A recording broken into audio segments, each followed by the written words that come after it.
कि हाँ आज भीड़ बहुत ज़्यादा, हमें प्रशासन की ज़रूरत है।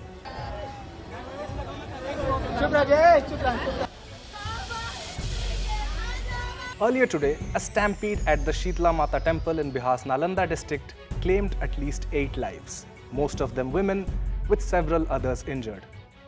It happened during a religious gathering, a sudden rush, panic, and within moments, chaos. By the time help arrived, it was already too late for many.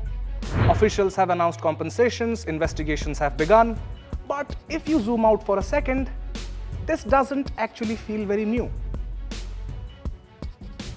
Over the past few years, similar scenes have played out again and again in multiple places across India.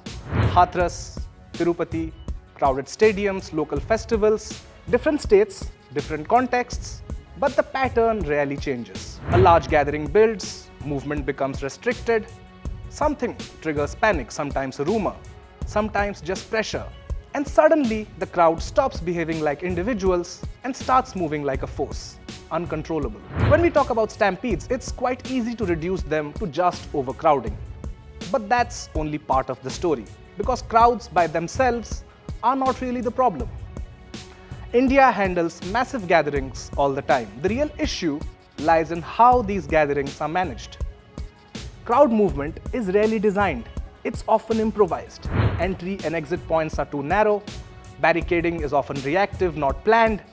And most importantly, there's very little real-time monitoring once the crowd builds. What makes it worse is human behavior under stress. In a dense crowd situation, even a small push can ripple outward. A rumor or even the fear of something going wrong spreads faster than any official response. And once panic sets in, there's really no pause button. Which brings us to the uncomfortable part. Are these just isolated incidents, or are they signs of something deeper? Because if you look closely, the pattern isn't very random. After every tragedy, there's outrage, there are investigations, there are announcements, there are a number of protocols being announced, and then things go back to normal until the next incident. What's missing is continuity. Crowd management is still very much treated as an event-specific challenge, not as a system that needs constant upgrading. Planning often underestimates turnout, coordination between agencies remains patchy, and accountability tends to fade with time. What happened in Nalanda today is tragic on its own, but it also fits into a larger story. A country that regularly brings together massive crowds, but hasn't fully adapted to managing them safely. Because stampedes don't just happen because of crowds.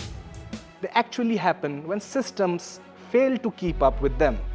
And until that gap is addressed, this question will keep returning. Not just after this incident, but maybe after the next one too. I'm Abhijit, and you are watching DNA Explained.